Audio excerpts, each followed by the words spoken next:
Grand Rising to each and every beautiful soul out there on this Thursday afternoon. I hope all is well.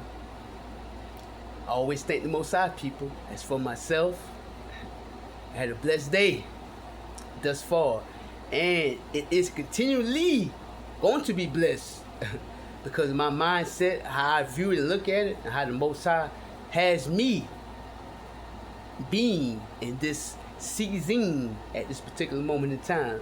For anointed ones, the overall public, I won't take up too much of y'all precious time. I will be bringing two scriptures out of the book of Psalms, chapter 130, verses 3 and 4. Please bear with me. I'm now in the book of Psalms, chapter 130, and I'll be going over verses 3 and 4. This is verse 3. If errors were what you watch, O Jah, then who, O Jehovah, could stand? This is verse 4. For with you there is true forgiveness, so that you may be held in awe. For the anointed ones, the overall public, I'm going to go back over these two verses one more time before I break them down. In the book of Psalms, chapter 130, verse 3 and 4. Verse 3. If errors were what you watch, O Jah, then who, O Jehovah, could stand? Verse 4. For with you there is true forgiveness, so that you may be held in awe. I'm about now to break these two verses down shortly to the anointed ones, the overall public. This is verse 3, beginning part of that verse. If errors were what you watch, O Jah. If errors were what you watch, O Jah. This is King David speaking back in biblical times. If errors were what you watch, O Jah. Errors is sin, a mistake. You no longer living or holding up to the commandments of God by living in them, by applying them in your life. Then you're being a sinner at that particular time, because we all do it. We all go through this. We all must go through this because we're not perfect. But he said, if errors were what you watch,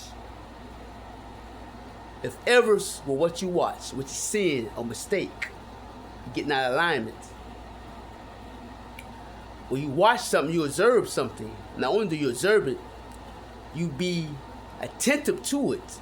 When you're attentive to something, you're giving it your attention carefully. I'm going to say it once again. I'm breaking it down, I'm getting a little in depth. When you watch something, you observe it. You take note of it. You get a little more in depth. You're giving your whole, full, undivided attention because you're being attentive to it. You're giving attention to it, and you do it carefully. Get a little more in depth. The word careful means being observant, giving serious attention and thought to what one is doing, especially in details. I'm saying once again, people, I'm getting in depth.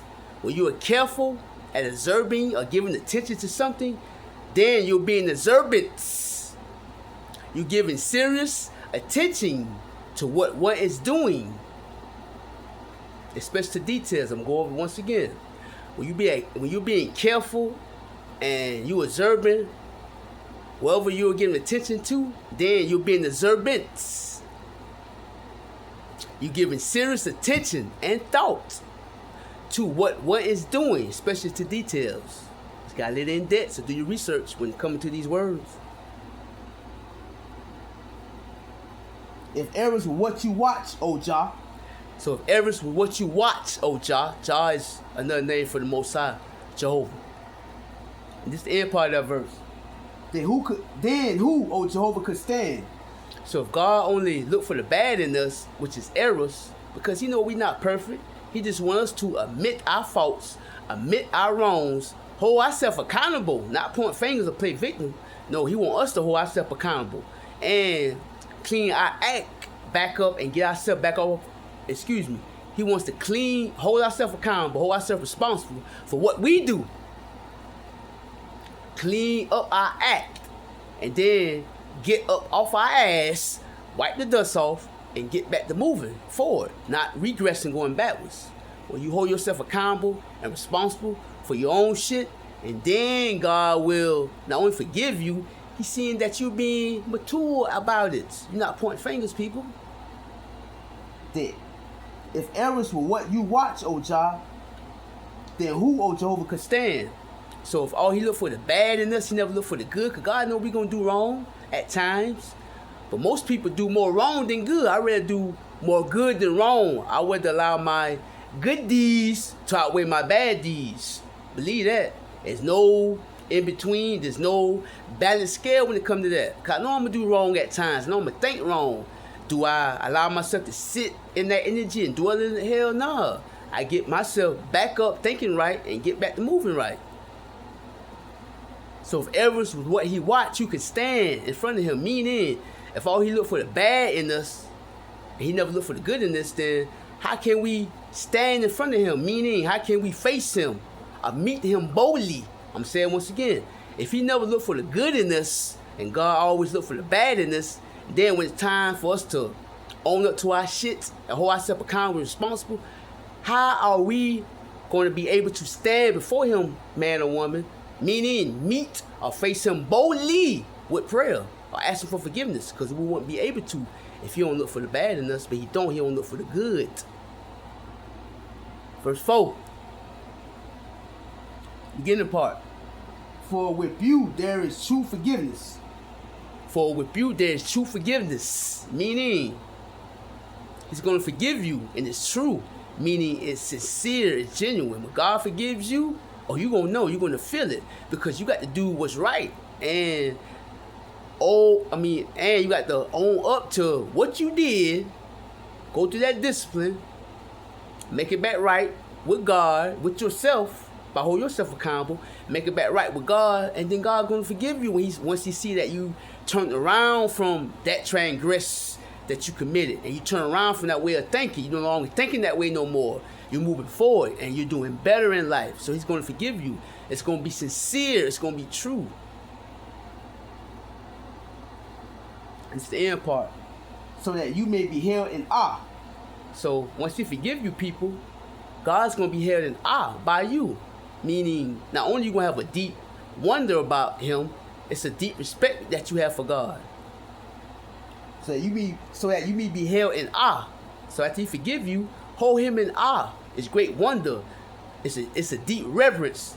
Meaning, it's a deep respect, a deep fear of hurting Him. It's a deep respect that you have for Him, because He forgave you. So now you want to clean up your act, get your shit back together, and do what's right in front of Him. Then you're truly forgiven. That's what it's about, people. I'm not perfect, but guess what? I'm authentic. I can admit my wrongs or faults, and I hold myself accountable each and every way now.